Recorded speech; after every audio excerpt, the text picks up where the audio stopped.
두 번째는 이제 금융위험에 대한 점검 잠깐 할게요. 미국의 금융위험 지표는 미국의 이제 주식시장이 빠지고 있기 때문에 금융위험이 좀 높아지고 있는 건 사실이죠. 그래서 여기 보시면은 금융위험 지표가 조금 반등을 했어요. 요 금융경색지수가. 하지만 요 기준선을 돌파해야지 진짜 큰 위기가 오는 건데 아직까지는 뭐 그냥 반등한 정도 수준이라고 볼 수 있고요. 그 대신 이제 미국의 그 주식시장의 변동성 지수는 확실히 돌아섰죠. 돌아섰고 주가는 빠지고 있고 이게 돌아서면 빠지거든요. 돌아서면 이렇게 빠지기 때문에 여기 돌아서면 좀 요거는 많이는 안 빠졌지만 어쨌든 조정을 보였고 이런 건데 이미 이제 이 빅스 지수는 이때 돌아섰잖아요. 이때. 그러니까 빅스지가 돌아서고도 주가가 좀 더 갔거든요. 그래서 어떻게 보면 되게 이제 이런 지표를 보는 입장에서 보면 요 더 간 구간이 굉장히 이제 주식을 고점에서 매도하는 구간이었던 거죠. 보통은 거의 비슷하게 움직이는데 이번에는 AI 테마 때문에 그런지 어쨌든 주시장이 이걸 무시하고 좀 더 갔어요. 그래서 지금은 이제 빅스 지수가 추세가 돌았다. 이거는 좀 의미가 있고요. 빅스 지표가 모든 금융위험 지표보다 선행하기 때문에 이런 것들이 먼저 돌면 그 다음에 나머지가 돌거든요. 예를 들면 주식 변동성 지수가 먼저 돌았죠. 현재 요 HYS라는 하이힐드 스프레드라는 지표예요. 요거는 회사채, 무량 회사채와 비무량 회사채 간의 금리 차이를 가지고 평가를 하는 건데 이게 진짜 이렇게 위로 이렇게 상승 추세로 전환이 되면 정말 이제 주식시장이 약세로 가는 거예요. 약세장으로. 근데 아직까지는 요거는 이제 추세로 전환이 되진 않았는데 지금 빅스가 먼저 전환이 되고 그러니까 원래 빅스랑 이거 같이 움직이는데 지금은 빅스는 전환이 됐는데 하이힐드 스프레드는 지금 전환이 안 됐거든요. 결국은 전환이 될 거라고 보고 있어요. 만약에 하이힐드 스프레드 전환이 확인이 된다면 아마 글로벌 매니저들, 기관 투자자들도 이런 지표를 계속 보고 있기 때문에 이게 전환이 되면 일단 무조건 줄이거든요. 이거는 이제 리스크 관리 차원에서 무조건 대응을 하기 때문에 이런 부분들이 전환이 되면 본격적인 이제 하락세, 약세장에 들어올 가능성이 높다. 왜냐하면 역사적 저점에서 도는 거기 때문에 의미가 있다는 거죠.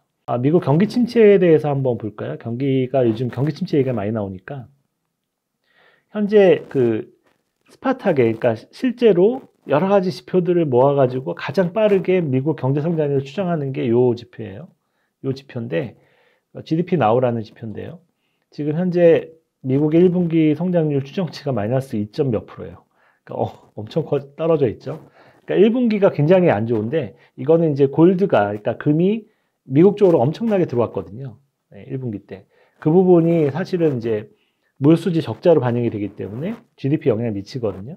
그 부분은 좀 빼고 봐야 돼요. 이거는 좀 특수한 상황이니까. 빼고 본 게 여기예요. 얘네들이 그래서 이제 수정치를 낸 건데, 조정치죠. 골드 부분을 다시 조정을 해가지고 GDP 나우를 구한 건데, 이것도 마이너스로 떨어졌어요. 0.5예요. 그러니까 이 정도면 이제 경기 침체라고 할 수 있는 거죠. 1분기는. 어쨌든. 요게 2분기 연속 돼야지 이제 경기 침체를 인정을 받는데, 어쨌든 요 GDP 나우하고 실제로 GDP 발표치하고의 평균적인 괴리율이 위로는 0.8 정도 되기 때문에 그걸 감안해도 거의 1%대 미만의 성장률이면 미국의 잠재 성장률이 2%라고 보면 경기 침체라고 볼 수 있는 거죠. 그 정도면. 그래서 1분기 때는 상당히 안 좋다. 실제로. 이렇게 볼 수 있고 그다음에 미국의 경기 전망, PMI 지수라고 하는데 저희가 이제 미국 경기 평가할 때 많이 보는 지표거든요. 이런 지표들도 지금 50을 깬 건 아니지만 어쨌든 추세를 깨고 내려왔다. 강하게. 이 50을 깨고 내려가면 이제 경기 침체라고 볼 수 있는데 이런 국면이죠.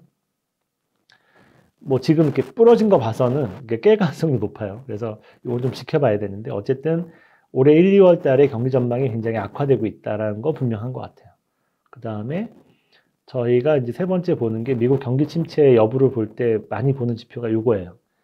이게 가장 중요한 지표로 보는데 물가하고 세금을 감안한 실질 가처분 소득이에요. 그러니까 미국인들의 입장에서 실질이라고 붙으면 이제 물가를 감안한 거거든요.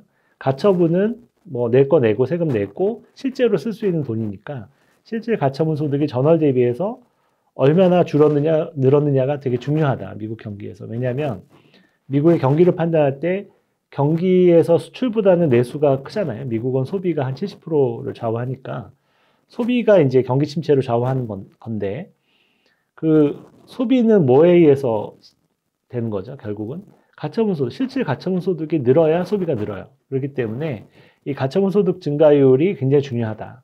그리고 이 지표가 이렇게 마이너스로 떨어지게 되면 대부분은 경기 침체가 왔다는 거죠. 이 지표가 되게 빨리 움직이기 때문에 먼저 좀 알 수 있거든요. 근데 현재 지표를 보시면 여기 와 있어요, 여기. 그러니까 마이너스는 아니지만 거의 지금 마이너스로 떨어지는, 굉장히 급하게 떨어지고 있잖아요. 그래서 이 느낌이 안 좋죠. 그러니까 이게 한 몇 달 안에 이게 마이너스가 만약에 나게 되면, 마이너스 떨어지게 되면 좀 위험한 상황이 될 수 있는 거죠. 지금 뭐 속도를 봐서는 지금 추세가 속도가 계속된다면 한 2, 3개월 안에, 2, 3개월 안에 경기 침체 구간으로 들어갈 수도 있어요. 그렇게 되면 지금 4월이니까 5, 6, 7. 그러니까 7월, 8월, 올 여름이죠, 여름. 여름서부터는 미국의 경기 침체에 들어갈 수 있다라고 보는 거죠. 이 지표도 사실 이 추세로 보면 올 여름이면 깨고 내려가잖아요. 여러 가지 지표들을 봤을 때는 미국의 경기 침체가 다가오고 있는 것 같아요.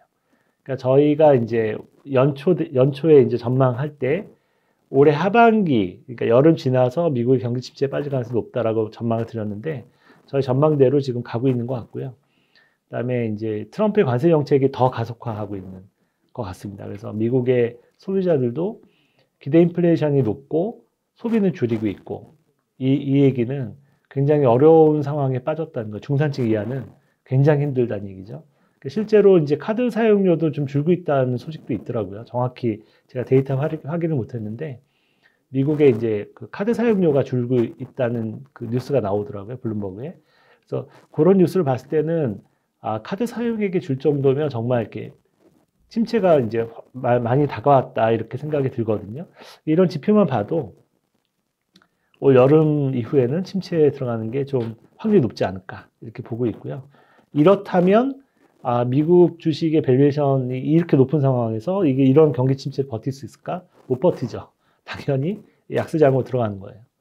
그래서 저희가 약세장으로 들어가는 걸로 보는 이유가 이제 이런 경기 상황도 있어요. 여러 가지 뭐 관세 정책이나 이런 것도 있지만 경기 상황을 보니까 경기 침체 올 것 같은데 지금 밸류에이션 너무 높으니까 여기서 높으면 빠지는 폭도 크잖아요. 그러면 아, 약세장 수준으로 빠질 수도 있겠다. 2022년 같은 게 다시 반복이 될 수도 있죠.